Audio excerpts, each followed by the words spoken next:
A gente começa agora a primeira sessão e, a partir de agora, podemos fazer perguntas. Portanto, quem tiver interesse de endereçar alguma pergunta às convidadas e aos convidados, nós teremos aqui as nossas colegas que estão nas laterais. Vocês, por favor, levantem a mão, quem tiver esse desejo. Agora acendeu a luz, elas serão vistas. Olhem para o seu lado direito, para o seu lado esquerdo.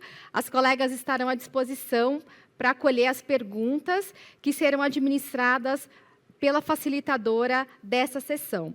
Então, agora começaremos a tratar de cada um dos eixos temáticos do Festival ODS 2024, começando pela discussão sobre transformações tecnológicas, automação do trabalho, as possibilidades para a agenda ambiental e adaptação dos empregos.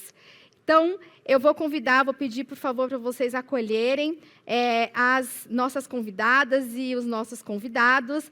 Na mediação dessa mesa, vamos receber Marília Ortiz, secretária de Finanças da Prefeitura de Niterói. Bem-vinda, Marília, por favor, fique à vontade. Convido ao palco também Fernando Gonçalves Severo, responsável por monitoramento de projetos, indicadores e soluções digitais, responsabilidade social da Petrobras. Bem-vindo. E para compor aqui, finalizar essa composição, temos a...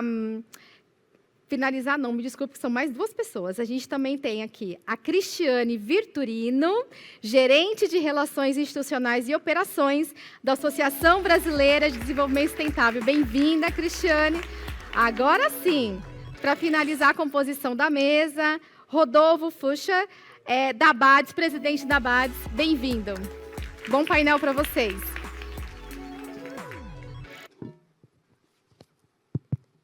Olá.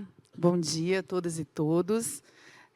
Gostaria, primeiramente, de agradecer a todos que estão aqui na plateia, especialmente os jovens dos nossos projetos aqui da Prefeitura de Niterói, dizer que é um evento que nos inspira enquanto gestores, é um evento importante também para discutir com a sociedade civil e com os nossos beneficiários, né, os desafios do mundo do trabalho. Então, que as reflexões aqui nos ajudem a pensar melhores políticas públicas, melhores soluções, e que os jovens também se sintam inspirados a desbravar os desafios que temos pela frente nessa área do trabalho justo e decente.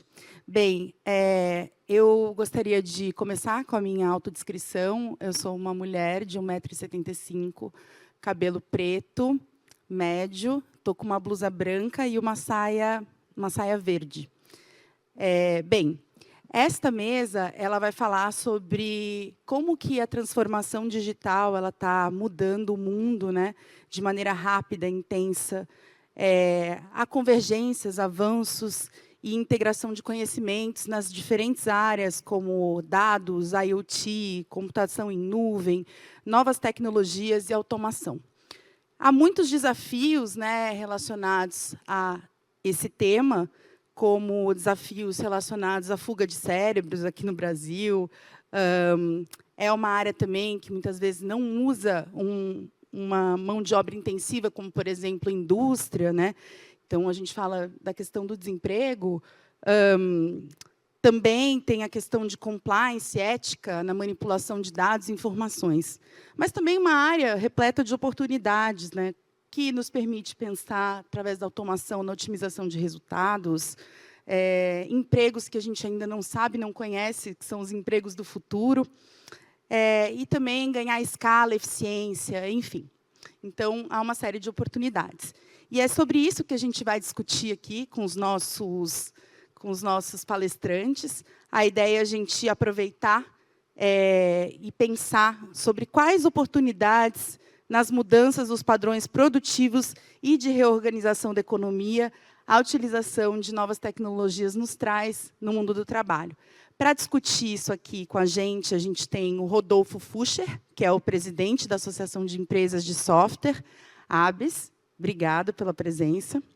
A gente tem também o Fernando Severo, que é da Petrobras, da área de monitoramento de projetos, indicadores e soluções digitais de responsabilidade social. Obrigada por estar aqui com a gente também. E a Cristiane Vitorino, que é a gerente de relacionamento institucional e governamental, a BDE, Associação Brasileira de Desenvolvimento.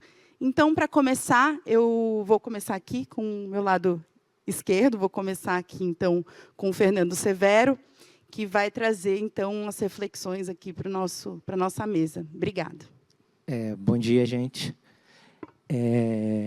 Bota aí no meu slide aí, que primeiro falaram que era com slide, depois falaram que não podia slide. Aí eu fiquei lá fora 10 minutos me mentalizando para vir sem slide. Agora volta slide. É pegadinha. Então, pode passar mais um slide, por favor. Ah, tem passador? Aí. Pronto. Deixa eu ver aqui se você mexer nisso. Eita, caramba. Aí.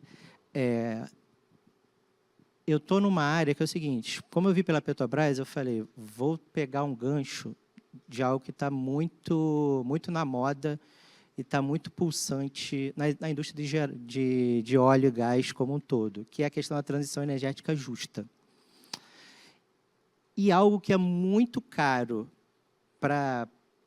Se você for falar de 2 ODS, já que a gente está falando de ODS, um deles que é redução de desigualdade, que é o ODS 10. Para conectar com transição energética justa, a gente tem que conectar com o ODS 7, que é o de energia limpa. Só que quando você conecta redução de desigualdade, a gente, para associar com a indústria de óleo e gás, eles estão falando muito de redução de pobreza energética. E a desigualdade, ele... Opa!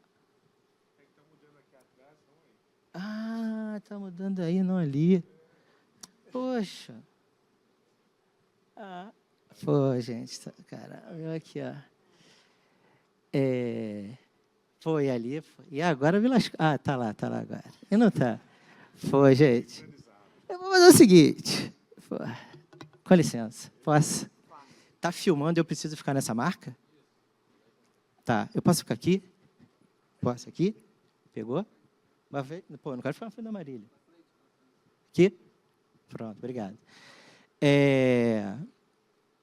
Na minha área, o que a gente faz? Eu estou na área de responsabilidade social da Petrobras há 6 meses. E eu vim de uma área da Petrobras que é a transformação digital. O que se faz com transformação digital? Transformação digital é basicamente pegar todos esses instrumentos, todas essas ferramentas tecnológicas que o pessoal inventou, que a humanidade inventou até agora, tipo as automatizações, as IAs, os aprendizados de máquina, e a gente, de fato, conseguir conectar com quem faz uso delas. Porque, senão, fica só parafernália e você não consegue, de fato, pegar o potencial que uma ferramenta dessa tem e, de fato, conectar com o trabalho das pessoas. Então, o trabalho das pessoas na responsabilidade social da Petrobras é trazer impacto positivo nos territórios. Então, a minha área faz isso. Tenta entender a Petrobras, que tem um mega centro de pesquisa, que produz muita tecnologia, e como a gente, de fato, faz ter um impacto positivo nas comunidades onde a Petrobras está atuando, para ter impacto positivo. Só que tem uma lacuna muito grande, que é o seguinte, é pouca gente numa empresa muito hierarquizada, como qualquer governo, como a maioria das empresas capitalistas grandes, tomando decisões que são muito práticas e concretas para eles, mas que lá na ponta é muito abstrato.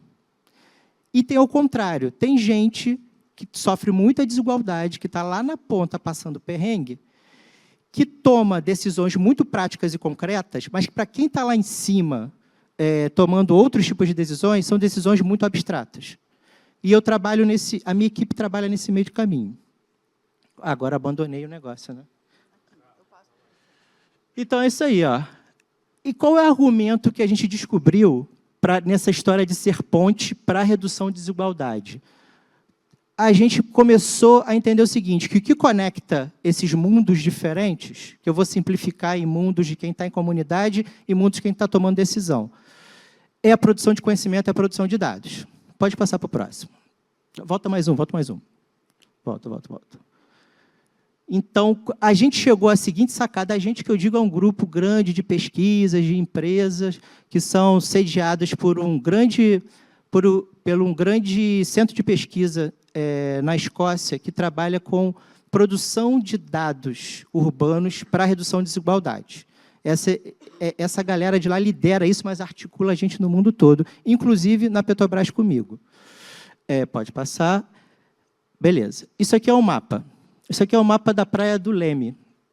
Vocês estão vendo? Isso aqui é uma plataforma aberta, que as pessoas usam para produzir conhecimento. Se vocês forem ver, só existe casas e telhados, esses telhadinhos aí são as casas que estão na beira-mar. Ali no Morro da Babilônia e no Chapéu Mangueira, não tem casa, ninguém mora ali. Então, qual é a questão que eu estou trazendo? Se a gente não tem dados, informações de certos lugares, se eles são invisibilizados, a gente não consegue fazer a conexão de quem está aqui numa abstração e conectar. Passa mais um. Aí, esse aqui é o mapa solar da Prefeitura do Rio, feito com a empresa, a EP, a Empresa Pública de Energia. Cara, essa galera eu conheço, os pesquisadores, são gente seríssima, é gente muito boa. Olha o mapa de energia solar que eles produzem. Dá mais um. Olha lá, ó. Só tem potencial de energia solar só no Leme. Não tem telhado na Babilônia nem no Chapéu Mangueira. Não tem potencial de energia. Nem bate sol lá, deve ser por isso. Passa mais um. Essa é a parte triste da parada, mas tem a parte legal. Pode passar mais um. Pode passar mais um. A parte legal é a seguinte. Tem uma galera, lá dentro daquele Chapéu Mangueira, tem uma cooperativa solar chamada Revolusolar. Aqui, parece que para o Rio, eles estão meio fora do mapa, mas eles são tipo a maior cooperativa de solarização de comunidades do Brasil. São ultra reconhecidos. E aí eu vou mostrar um caso deles atuando no lugar onde tem produção de dados entre órgão público e comunidade em articulação. Gente que toma decisão no nível de abstração aqui. Gente, eu não vou fazer alto e baixo, não, tá bom? Aqui estão os órgãos públicos, Petrobras, esse povo que tem muita hierarquia. Não estou dizendo que ter muita hierarquia é bom ou mal. Tem suas vantagens e tem suas desvantagens. E aqui está o povo... O que foi aí, gente? Porra. Tá bom, e aí tem o povo que está na comunidade, que é uma galera que não tem a garantia dos seus direitos, tentando viver e sobreviver dignamente. Então, a Revolução Solar, junto com uma galera de uma favela lá em João Pessoa, a favela Jardim Botânico, que tem um banco comunitário, lá eles produziram dados e conhecimentos e mapas onde as casas da favela têm telhado. E aí o que eles estão fazendo em articulação com a Universidade Federal de lá, com os líderes comunitários, com Dona Sônia, que é uma empresária, não, ela não é empresária. Ela faz bolos maravilhosos lá. Eles estão solarizando a favela, formando pessoas que são agentes comunitários de solarização. Eles estão reduzindo as contas deles para quase zero e, em média, uma família que gastava 100, 150 reais, agora está pagando a taxa mínima. Com a sobra, como eles são organizados, eles estão montando um fundo. Com esse fundo, você imagina uma família está montando um fundo que sobra, pagava 100, 150, agora paga 30, e eles chegaram num acordo que vai lá botar 30, 40 reais. Agora, multiplica isso por quase 1.000 famílias que tem lá. O fundo, eles estão no banco comunitário, o fundo está crescendo. Sabe o que eles estão fazendo? Rádio comunitária, estão ampliando, estão pegando internet de graça, que lá também não tem internet para a galera. Então, a energia solar está virando isso. Mas aonde tem política pública junto, porque para comprar as placas precisa de investimento. É pouquinho? É pouquinho. Quer dizer, é pouquinho investimento ainda? É uma escala pequena? É. Para tornar uma escala maior, é só investir mais. Basicamente é isso, né? E aí, eu ia dar o salto que minha apresentação permitiria, que eu queria vir para Niterói. Niterói tem um lugar, aqui tem o Morro do Preventório em Niterói, ele tem uma estação periférica de pesquisa, onde a galera colocou, há 5 anos atrás, o Morro do Preventório estava fora do mapa. Agora, os moradores de lá produzem dados articulados com universidades, articulados com a Prefeitura de Niterói, com a Secretaria de Defesa Civil, para adaptação climática. Eles produzem dados, eles produziram automatizações, certas inteligências artificiais que são validadas pelas pessoas, construída com as pessoas no território, para, por exemplo, entender risco de deslizamento, inundação e outras coisas que eles querem. Por exemplo, a qualidade dos postes lá, isso é inédito no mundo, tá bom? Não tem lugar nenhum. Ninguém nunca mediu qualidade de poste, dizer se um poste tem a qualidade alta, média ou baixa. E criou um modelo matemático para isso, validado com pesquisadores da Inglaterra e eles. A galera faz o... Desculpa, gente, fiquei em pé, porque eu estou com um pouquinho de dor das costas. A galera faz os modelos matemáticos, a galera readapta aqui os modelos, aí volta e a galera chega num acordo comum, via dados, que é esse tipo de produção de conhecimento vai fazer aqui... vou voltar à história dos postes. Então, lá eles conseguiram classificar, não vou explicar o modelo matemático, não. A qualidade do poste é alta, média e baixa. Eles, com um motoboy, algumas ferramentas de dados abertos, e o presidente da Associação Moradores, mais uns pesquisadores, levantaram todos os mapas de lá, todos os postes de lá, colocaram no mapa e levaram para a Enel. Está vendo aqui? Ó? Eu não estou vindo aqui dizer que a luz é ruim, o poste é ruim. Eu estou dizendo que 72% dos postes são ruins. 10% é bom. E depois que terminou essa pesquisa, um poste caiu, um morador morreu eletrocutado.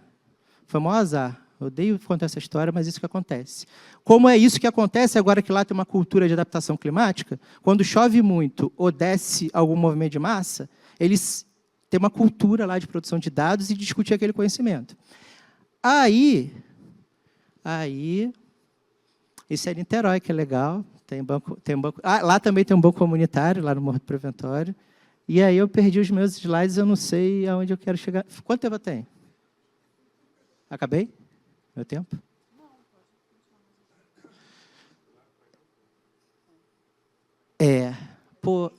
Mais 3 minutos?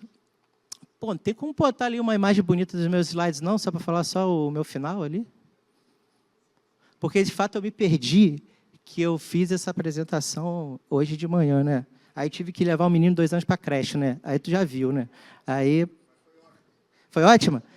Então beleza. Então vou encerrar assim, que é o seguinte... A gente tem um bando de... eu trouxe também um caso que é péssimo, por exemplo, vou contar a história para vocês de 2015, rapidinho. 2015 lançou o Google Fotos. Quem usa Google Fotos aí? Primeira coisa que eu também uso, tá bom?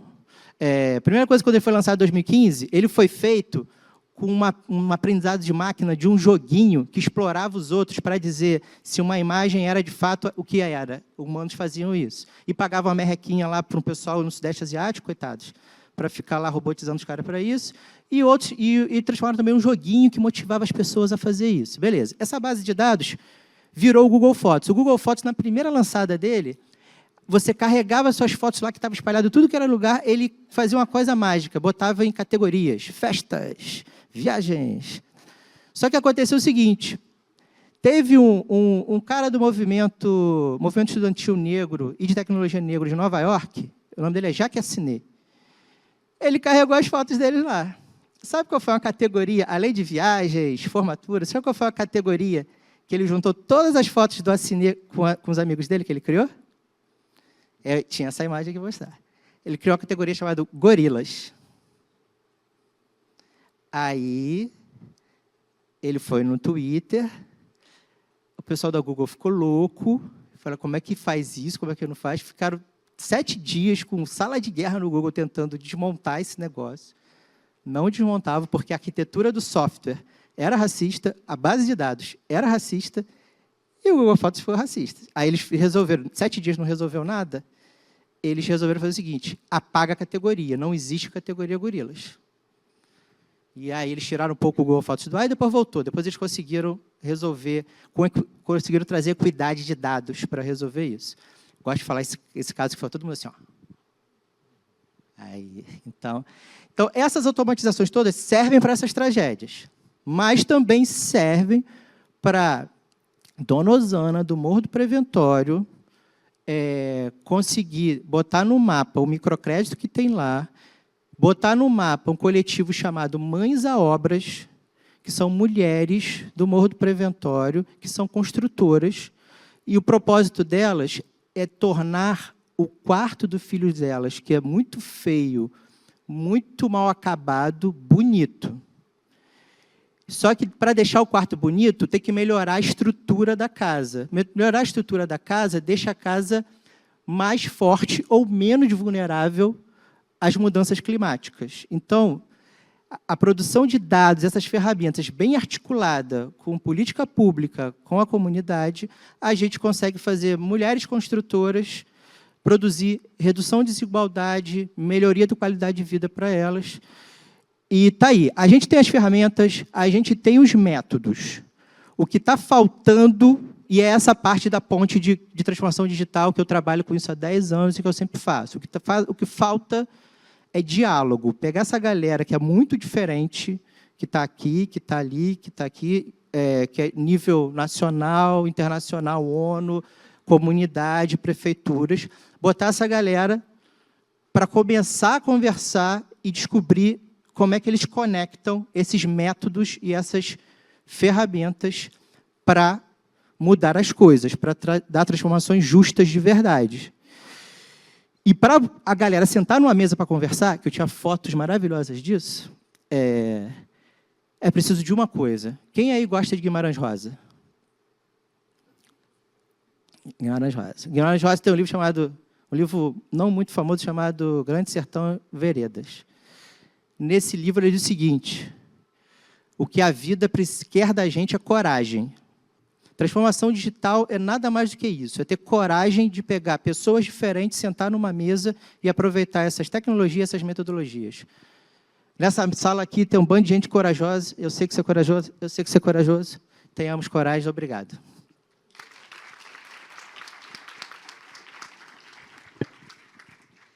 Obrigada, Fernando. Então, agora eu vou passar a palavra para a Cristiane. Cristiane, como aproveitar a oportunidade dessas novas ferramentas digitais para avançar no mundo do trabalho? Primeiro, bom dia. Estão me ouvindo? Tá ligado. Bom dia. É um prazer aqui estar participando desse evento. Agradeço aí o convite da Prefeitura de Niterói, da Agenda Pública. Eu venho aqui exatamente trazer dentro dessa temática, apresentar para vocês um pouco do nosso Sistema Nacional de Fomento, que é um ator-chave para promover toda essa transição sustentável que a gente vem discutindo aqui, vamos discutir ao longo desse dia aqui no evento. Já ouvimos aí a palestra do secretário anterior, falando das mudanças climáticas, agora a gente está falando de transformação digital, empreendedorismo também, tem um painel sobre isso, e tudo isso, o nosso sistema, ele é um ator-chave na promoção do financiamento para que a gente possa efetivamente contribuir com o país para atingir as metas aí dos 17 ODS. Então, vou contextualizar rapidamente, depois vou falar com vocês também como a gente vem trabalhando com o fomento e o financiamento à atividade econômica para o atingimento desses ODS e a transformação digital, que é o tema aqui do nosso painel. Bom, só contextualizando muito rápido, o Sistema Nacional de Fomento, ele congrega 34 instituições financeiras de desenvolvimento, basicamente todos os bancos públicos do país e todas as instituições financeiras de desenvolvimento, que são as agências de fomento, os bancos de desenvolvimento subnacionais, são essas 34 instituições. Além dessas, nós temos também, que compõem o sistema, os sistemas cooperativos. Então, os 3 maiores sistemas cooperativos, bancos, né, que são os únicos privados que fazem parte aqui da associação que representa esse sistema. O nosso sistema, em termos de atuação, como eu falei, é o ator-chave na promoção do desenvolvimento sustentável do país. A gente atua tanto no financiamento do setor público, municípios, cidades, como foi falado hoje, infraestrutura, PPPs e concessões. Além do financiamento, a gente também atua na estruturação, ajudando os estados e municípios na estruturação desses projetos e no próprio financiamento também. E no saneamento básico, que é super importante dentro dessa agenda que a gente vem falando de desigualdades e ambiental. No setor privado, foco forte em microfinanças, o financiamento da micro e pequena empresa, no agronegócio, e como tema transversal a inovação, que é o tema aqui do nosso painel, a transformação digital e a inovação, e a sustentabilidade, que bypassam todos esses setores. Só para dar uns números do sistema, hoje o nosso sistema corresponde a 45% do crédito total nacional, realizado pelo nosso sistema. E a gente tem uma característica muito específica do nosso sistema. A gente atua no financiamento de longo prazo, no financiamento de projetos, exatamente porque a nossa missão é promover o desenvolvimento sustentável do país, né, gerar bem-estar para a sociedade. Então, 74% do financiamento de longo prazo do país é realizado aqui pelo Sistema Nacional de Fomento. Setor público, modernização do setor público, financiamento às cidades, aos municípios, aos estados. Praticamente, quem faz esse financiamento é também aqui essas instituições financeiras de desenvolvimento. Atuamos fortemente na infraestrutura, liderado muito pelo BNDES, pela Caixa, mas os subnacionais, os bancos de desenvolvimento, as agências de fomento têm um papel fundamental nesse financiamento, principalmente de infraestrutura de cidades e municípios menores, e forte também financiamento, fomento ao agro. Praticamente o Plano Safra, 90% do Plano Safra é financiado pelo nosso segmento. E essas instituições, elas têm um papel que vão muito além do crédito, né? Eu já falei que elas estruturam PPPs, mas elas sempre são chamadas a executarem políticas públicas, porque boa parte, né, o acionista majoritário da maioria dessas instituições são os governos, né, seja os governos estaduais, seja o governo federal. Então, elas estão sempre ali na execução e na elaboração também de políticas públicas. Deixa eu dar mais rápido, que senão não vai dar tempo. Então, como é que a gente entra nessa questão dos OTS para fomentar, né, as finanças sustentáveis do país? A gente, historicamente, já tinha uma vinculação muito forte com a questão do meio ambiente. Nenhuma instituição dessa concedia financiamento sem olhar a questão ambiental, mas, a partir dos acordos internacionais, protocolos internacionais e com o Acordo de Paris, a gente intensificou a capacitação dessas instituições para preparar para que elas financiassem fortemente a Agenda 2030. Então, todas as instituições têm políticas públicas, têm políticas internas, melhor falando, de responsabilidade socioambiental, não só na análise e monitoramento dos riscos associados aos projetos, né, como também nas oportunidades, gerar oportunidades. Então, elas acabam gerando também produtos para que possam ser atingidos esses ODS. Só como iniciativas, rapidamente, a gente lançou o Laboratório de Inovação Financeira para trazer o nosso sistema, junto com todo o mercado financeiro, governos, na discussão dessa agenda de finanças sustentáveis, no sentido da gente acelerar essa agenda aqui no país e esses investimentos. Esse laboratório é uma parceria da BDE com o BID, com a CVM e com o governo alemão. E dentro dele, eu vou destacar, nós temos um grupo que é Fintech, exatamente para trazer essa discussão da transformação digital, dos instrumentos inovadores que a gente possa acelerar essa agenda. Fizemos também, em 2022, um plano ABDE 2030, que traçou 5 missões norteadoras para que as nossas instituições pudessem contribuir com seus produtos, com suas linhas de crédito para o atingimento dos OTS. E aí eu destaco entre elas, as 5 missões estão aí, o futuro digital, inteligente e inclusivo. Eu vou passar mais rápido, senão não vai dar tempo. Eu trouxe uma... dentro dessa missão, a gente tinha o desafio aí de exatamente, utilizando a transformação digital, fomentando a inovação do país, promover a igualdade, trazendo a equidade de gênero dentro da inovação, a disseminação da internet, levar a internet para os 4 cantos do país. A gente precisa chegar naquelas comunidades que ainda não têm condição de acessar, para que a transformação digital realmente não venha aumentar a desigualdade social, mas sim incluir a sociedade, né?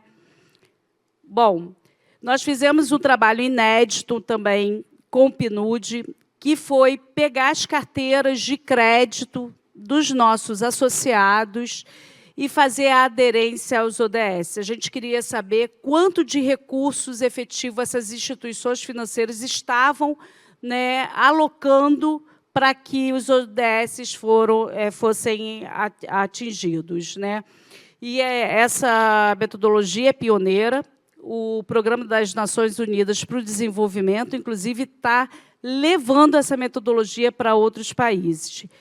E tivemos a boa surpresa aí, de que, durante o período de 2022, o nosso sistema já colocou recursos voltados aos ODS na ordem de 652,5 bilhões. Tendo ali o ODS 9, o ODS 2 e o ODS 8, a inovação está ali, como os fortes ODS que vêm recebendo recursos desse sistema. Em termos de financiamento à inovação, vou passar muito rápido, hoje nós temos um cenário extremamente positivo para a gente acelerar esse processo de fomento e financiamento à inovação. Nós temos aí a neoindustrialização, a política de neoindustrialização, lançada no ano passado pelo governo. Nós temos o Fundo Nacional de Desenvolvimento da Ciência e Tecnologia, totalmente descontingenciados, com recursos importantes voltados para esse financiamento. Nós temos o FUSH, que também é um fundo que tem um recurso que é repassado por todas essas instituições, para a universalização do serviço de telecomunicações, ou seja, para fazer com que essa internet, né, chegue realmente a diversos lugares. Bom, deixa eu passar mais rápido. Só para mostrar um dado para vocês, o nosso sistema, em termos de financiamento, já colocou em inovação, em financiamento à inovação, seja crédito ou subvenção, mais de 30 bilhões.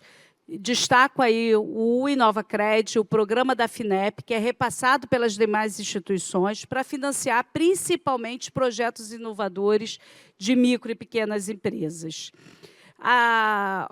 Os nossos associados, essas instituições, além do crédito, também participam do mercado de capital, incentivo os fundos de equity, seed venture capital.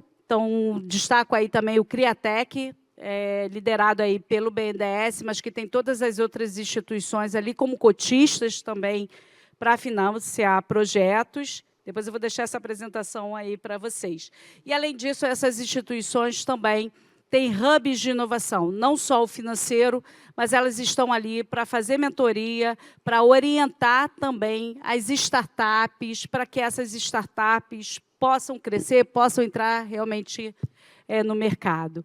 Pessoal, eu acho que meu tempo já acabou. É uma pena, eu trouxe todos os dados aqui já de resultados da política de neoindustrialização, mas eu vou deixar a apresentação aqui e vocês depois podem acessar do que já tem aí em curso.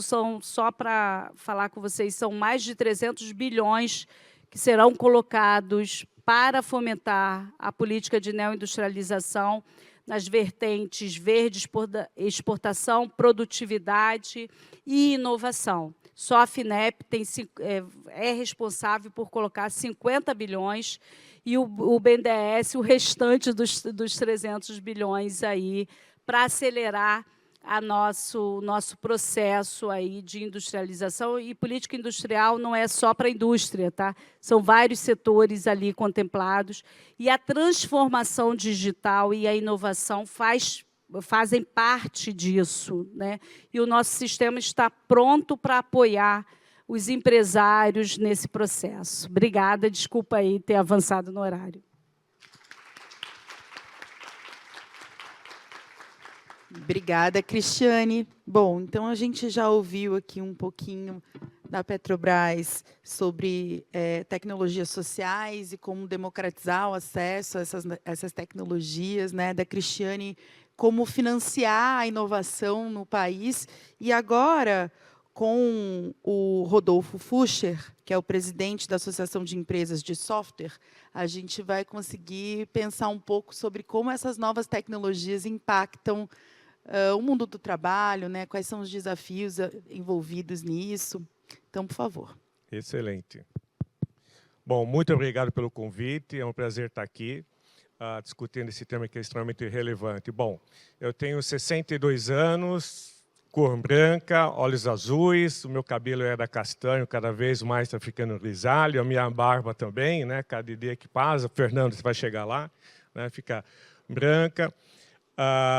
Eu tenho 1,80 m de altura, estou usando um blazer azul listado, com uma camisa branca também listada, com linhas azuis e vinho, e calça jeans.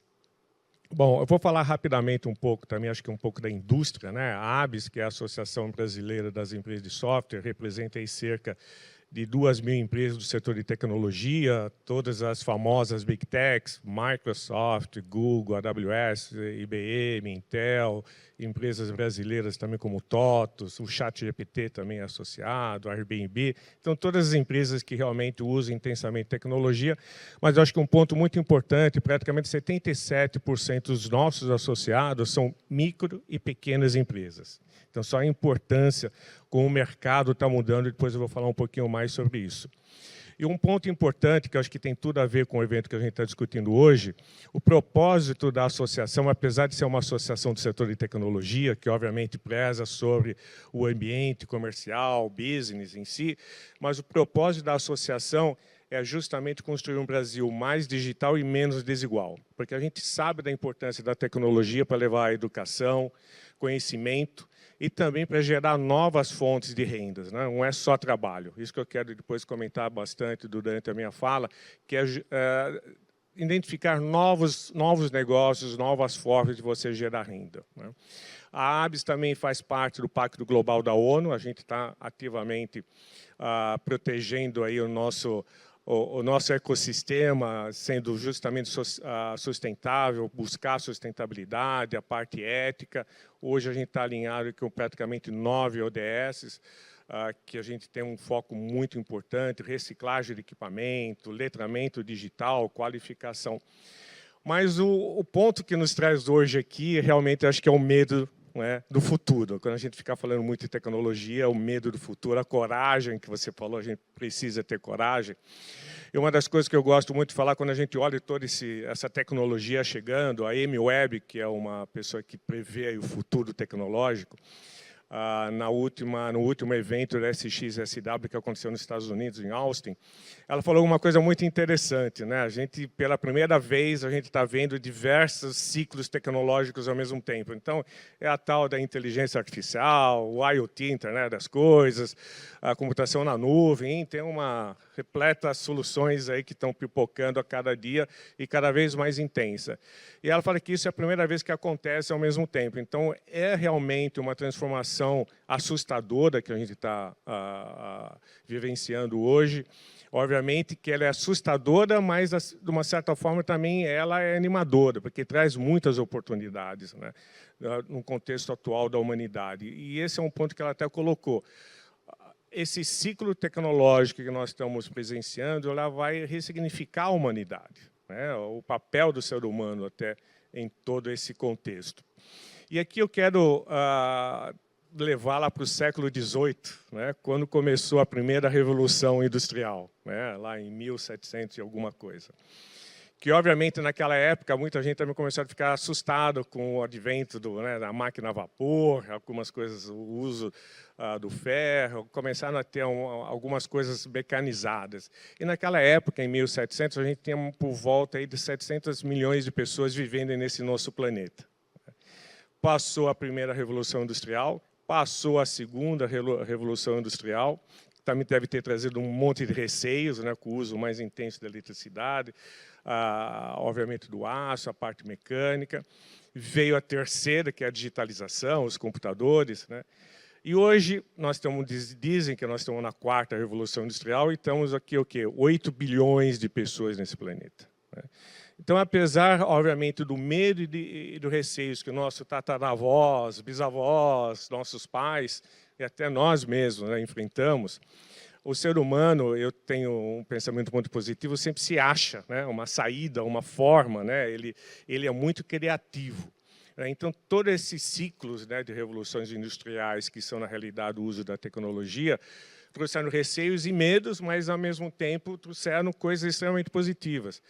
Eu comecei a trabalhar, tenho 62 anos, comecei a trabalhar na década de 80, eu me lembro que lá na Sharp a gente pedia para a secretária digitar lá, datilografar os memorandos, que era feito em cópia carbono, aí vinha um menininho, catava o memorando, levava para os departamentos, aí começaram a vir os computadores, o pessoal falou, vai acabar o emprego de todo mundo, ninguém mais vai ter emprego nesse país, nesse mundo, né?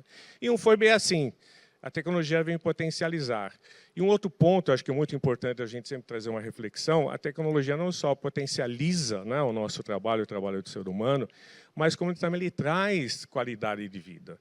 Na mesma época, década de 80 e 90, se vocês iam na zona rural, os cortadores de cana, né, eles viviam numa situação extremamente complexa, né, da forma de saúde, o físico, explorava muito o físico do ser humano, né, a parte de agronegócio, né.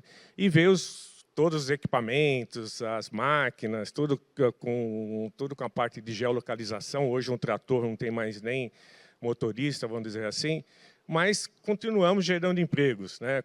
Geramos oportunidades e novas soluções, até para trazer um outro aspecto que eu acho que é muito importante para a vida humana, que da mesma forma que vem esse receio, vem algumas soluções. A revista Time, em 2017, saiu na capa um bebê, né, em 2017, e falou que aquele bebê ia viver 150 anos. Né. Então, a gente começa a pensar na tecnologia. Hoje, a edição de DNA saiu na previsão do MIT desse ano, que a edição do DNA vai conseguir realmente, que a técnica CRISPR, curar diversos problemas de saúde das pessoas, né? E em vida, né? Quer dizer, vai conseguir, e no futuro, obviamente, vai conseguir evitar diversas doenças hereditárias também. Então, vai ser uma mudança completa no segmento de saúde e bem-estar das pessoas. Então, o que está acontecendo, essa revolução toda que nós estamos presenciando, obviamente, é assustadora, como a Amy Webb falou, mas também traz diversas oportunidades. E um ponto também que está sendo muito discutido é o problema climático. E quando a gente fala do problema climático, a gente lembra da vaca, né, o pum da vaca, né? E existem aí diversas discussões que você realmente começar a produzir proteína animal em laboratório. Então, você esperar, de repente, 1 ano, 2 anos para abater um animal, para você trazer alimento para a população, isso pode ser produzido em questões de dias ou meses até, né? Então, você está mudando completamente até a parte climática, a parte realmente de assegurar a alimentação das pessoas, que isso é extremamente importante, e sem realmente danificar muito o meio ambiente. Então, esses pontos são pontos que a gente sempre tem que levar em consideração, né, quando a gente começa a analisar o futuro. E tem um outro ponto muito interessante que o Ian, que é um futurologista, né, ele falou uma coisa muito, também na SXSW, que falou o seguinte: se a gente começa a pensar no futuro com modelos mentais que nós temos hoje, vai dar tudo errado. Então, existem previsões já, isso lá na universidade, na Singular University, que eu tive o prazer de participar, que em 2030 nós vamos ter um ciborgue, né, um robô semelhante ao ser humano, né? Esse foi um curso que eu fiz em 2019. Eu falei, como que você vai dialogar, né, com um robô, né? E, de repente, veio o tal de chat GPT, que, no fim, você praticamente já está dialogando com uma, né, entidade superior, né? Porque tudo que você pergunta, ela tem uma resposta, né? Então, é muito interessante. E é assustador também. Eu participei em Miami de uma discussão sobre EDS e a gente tem que usar tecnologia para identificar a solução.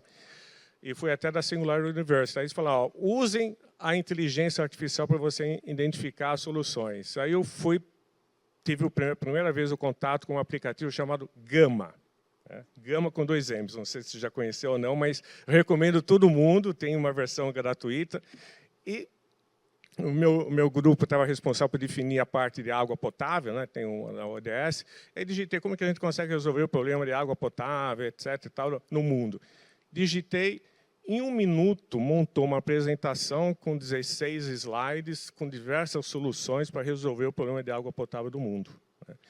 E aqui eu quero trazer um ponto importante. A tecnologia ela pode ser usada para reduzir os gaps sociais que nós temos.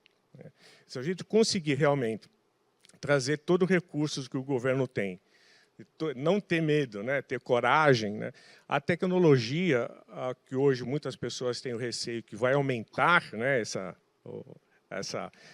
esse abismo que tem entre uma camada da sociedade e outra camada, eu tenho fé que ela vai justamente reduzir drasticamente se a gente souber utilizá-la adequadamente, né? E o ponto aqui que eu quero trazer, e até também para deixar um pouco, também um tempo para debate, é que, na nossa visão, e em minha pessoal também, a gente tem 3 pontos importantes que a gente sempre tem que pensar em termos de tecnologia. O primeiro dele é justamente assegurar que essa tecnologia esteja disponível. O segundo, que ela esteja acessível. O terceiro, que ela seja conhecida, né? A parte de disponibilidade é um ponto muito importante quando a gente fala da parte regulatória. Então, a gente tem que tomar muito cuidado hoje em dia, quando a gente está discutindo a regulamentação de inteligência artificial, de a gente realmente garantir que a inteligência artificial aqui no Brasil ela seja utilizada no seu potencial máximo, né? E o segundo, que é acessível, é um problema sério que a gente está tentando resolver agora, que é a parte tributária, né? Se a parte tributária não for bem sanada, o custo de você adquirir tecnologia é alto. E aqui eu trago um exemplo, a China. A China paga 6% de imposto, né, quando você quer comprar qualquer solução de tecnologia. Aqui no Brasil, a gente vai pagar 26%, 27%, sei lá o quê, né? Então, para ter uma ideia da importância que a gente tem que ter quando a gente pensa na parte, obviamente, tributária. E o terceiro, último, que é conhecida, é tudo que a gente está discutindo aqui. A população ela tem que ser letrada no uso da tecnologia. Não é só qualificada. Qualificadas são aquelas pessoas que querem utilizar, mas as demais elas têm que ser letradas, né? Elas têm que usar a tecnologia. Por isso que eu acho que uma coisa super importante é todo mundo aprender a usar a tecnologia de ponta. E hoje a gente fala muito no prompt da inteligência artificial. E todos nós aqui na sala, e obviamente no nosso universo aqui, teriam que aprender a conversar com a inteligência artificial, porque isso vai ser o principal pré-requisito, né, nosso no futuro do trabalho. Você vai ter que dialogar com a inteligência artificial. E para você dialogar com a inteligência artificial, você tem que aprender a fazer perguntas, né, se comunicar, né? E isso acho que é um ponto muito importante que a gente precisa discutir mais. Muito obrigado.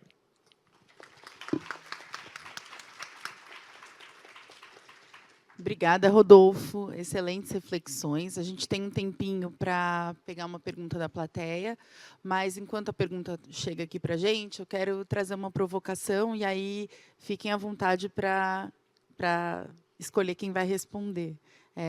Peço só que seja também uma resposta breve. Bom, acho que vocês três trouxeram na fala de vocês a preocupação de que a gente pense nessa revolução tecnológica a partir de uma questão central que a Agenda 2030 coloca, que é a inclusão, né? Então, não deixar ninguém para trás. E aí eu queria que vocês trouxessem, a partir da realidade de vocês, que política pública, que estratégia empresarial precisa estar no centro para que a gente garanta essa inclusão na questão digital, seja na participação, no mundo do trabalho, né?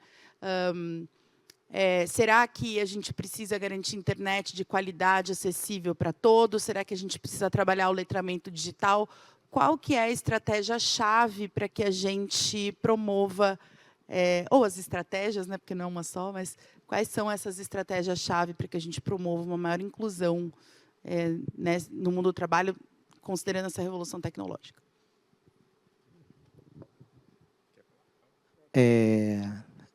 Cara, o que eu concordo com muita gente que está no setor público, no setor privado e nas academias é o seguinte: os orçamentos, as legislações, elas não foram projetadas para sistemas desiguais. Então, quando a gente importa essas coisas, quando a gente está falando dessas tecnologias de automação, vamos recorrer à origem. Elas são criadas num contexto de Guerra Fria. A gente só usa um celular hoje porque houve a miniaturização dos componentes eletrônicos para sistema de controle e comando de guerra. Tudo. O design disso lá atrás, não adianta, está embutido nisso até hoje. São sistemas de comando e controle para acumulação. Acumulação de conhecimento, acumulação de capital, e gera desigualdade. Pronto. A gente tem que mudar o paradigma. A gente não consegue... Eu sou engenheiro de telecomunicações. Desde 1995, eu ouço falar do FUST, que é o Fundo de Telecomunicações. Eu trabalho em comunidade, no Brasil, na Colômbia. Não existe um paradigma, uma legislação, um método para usar fundo para realmente quem está precisando de fundo. Não existe. Não existe uma relação de confiança. Sacou? A gente consegue fazer pontos isolados porque a gente cria uma relação de confiança entre o setor público e quem está na ponta com extrema pobreza. Quando é criada essa confiança, mas isso não é um padrão. Sacou? Não tem paradigma para isso. Então, a gente tem que mudar o paradigma todo. Tem que mudar a legislação, tem que mudar a regulação, porque pobre em lugar nenhum do mundo acessa esses recursos. As tecnologias vão continuar nesse paradigma. Thomas Kuhn, que escreveu um livro chamado A Estrutura das Revoluções Científicas, ele falou dos paradigmas, e ele é um pouco menos descrente do que você. E eu gosto dele também, porque ele não vê a ciência e a tecnologia como uma evolução. Ele vê que os paradigmas, coletivos de pensamento, vão montando os paradigmas. Então, lá no século XVIII, XIX, a gente criou um paradigma de ciência normal. E elas vão mudando. A física foi mudando um pouco, como o sistema de crença quebra da física newtoniana e vai para a física einsteiniana, e aí vão quebrando esses paradigmas. Só que eles continuam, para executar as coisas práticas da vida, eles continuam vigentes, todos. Então, e ele falava o seguinte: um paradigma, um coletivo de pensamento muda um paradigma, geralmente, quando aquele coletivo de pensamento morre, que ele para de repetir aquele paradigma. Então, eu também continuo desesperançoso porque os sistemas de produção de conhecimento e educação não mudaram o paradigma ainda. A gente continua fazendo paradigmas de comando e controle. Muito bom. Complexo pensar que tem que ser uma disrupção se a gente quer pensar em inclusão. Acho que é isso que você traz na sua fala, né? Tem que ir na gênese de como a tecnologia foi criada. Então, assim, que trabalho, né? Bom, eu tenho duas outras perguntas que são direcionadas a vocês, individualmente, então deu certo aqui na divisão. A primeira pergunta é da Verônica, do IPROSA, do nosso projeto aqui do Territórios da Juventude, que ela faz o seguinte balanço. A mesa tratou a importância do uso da tecnologia, os aparatos tecnológicos através de financiamento, monitoramento e soluções. Pensando nas futuras gerações, como a juventude pode compor essas agendas nessas áreas de financiamento, monitoramento de dados, fomento de empresas, etc. Então, essa pergunta eu queria direcionar para o Rodolfo. E aí vou emendar uma que é para a Cristina, que é sobre, além do SEBRAE, quais instituições estão presentes na questão de recuperação empresarial? E sobre recuperação empresarial, como a gestão está desenhando políticas públicas voltadas ao tema? Bom, você poderia repetir a pergunta? Eu pensava que fosse para ela. E não A tenho sua é, pensando nas futuras gerações, como a juventude pode compor agendas nas áreas de financiamento, monitoramento de dados e fomento de empresas. Tá, beleza. Obrigado pela pergunta. Deixa eu até colocar um aspecto muito importante que eu não falei, mas eu queria até trazer o porquê que o Brasil, nós estamos extremamente muito bem posicionados nesse novo ciclo de tecnologia, né? Eu vou até trazer aqui porque a gente tem uma fonte de energia renovável. E hoje todo esse aparato tecnológico necessita de energia elétrica, né? Então a gente está num posicionamento extremamente bem posicionado, por isso que eu quero até trazer para responder essa pergunta. O segundo, a cultura do brasileiro, ela é extremamente digital. Se você for para a Alemanha, apesar de ter algumas coisas que estão digitalizadas, tudo é papel. A Alemanha, né? Então, o Brasil é um país que já tem uma cultura digital impressionante.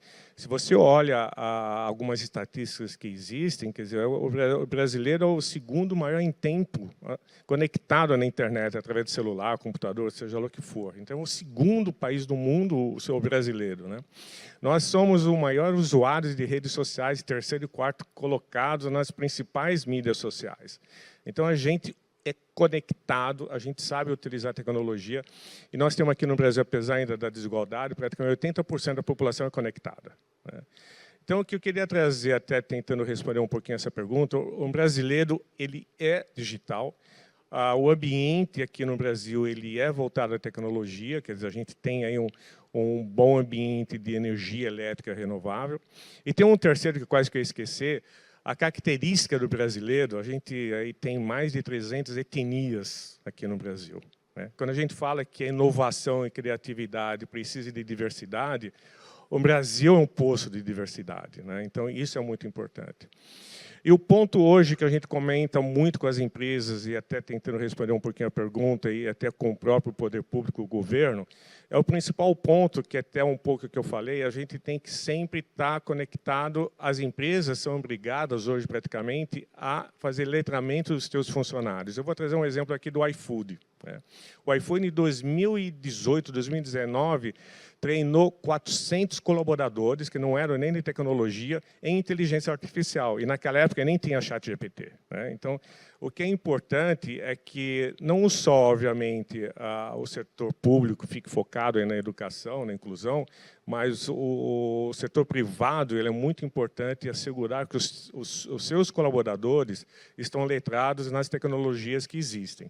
E, obviamente, que o poder público tem um papel muito importante, que é introduzir isso nas escolas.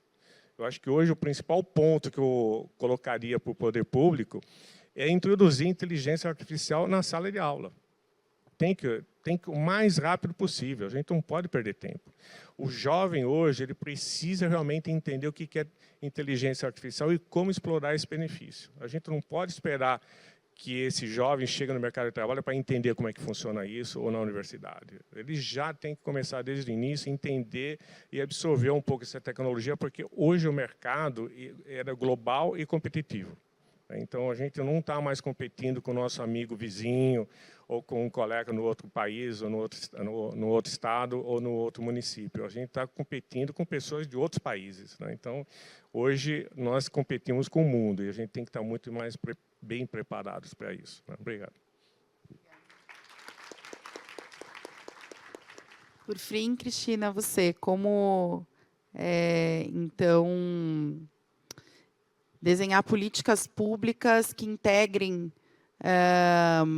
os empresários, né, e todo esse aparato dessa grande coalizão em torno da transformação digital, e também aqui falaram especificamente da questão climática.